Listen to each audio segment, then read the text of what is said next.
ملک بھر کی طرح موروں میں بھی میلاد مصطفیٰ صلی اللہ علیہ وآلہ وسلم کی تیاریاں زور اور شور سے جاری۔ جگہ جگہ ریلیوں اور نعت کی محفلیں سجائی گئی۔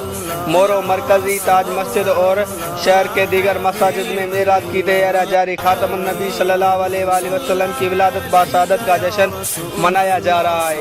عید میلاد النبی صلی اللہ علیہ وآلہ وسلم منانے کی تیاریاں ملک بھر کی طرح موروں میں بھی عقیدت و احترام کے ساتھ زور و شور سے جاری ہیں۔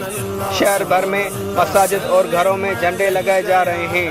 ہر طرف نور ہی نور چھایا ہوا ہے۔ اس ماہ ربیع الاول کا جشن شان و شوکت سے منانے کے لیے گلی محلوں مسجد کو رنگ برنگی پرچموں اور کمکموں سے سجایا گیا ہے۔ مورو شہر کے بچے نوجوانوں اور بوڑھوں کا کہنا تھا کہ ہم خوش نصیب ہیں کہ ہمیں عقیدت کا شرف حاصل ہوا ہے۔ ماہ ربیع الاول میں مساجد اور گھروں پر چراغ اور درود سلام کا محفل سے سکون ملتا ہے۔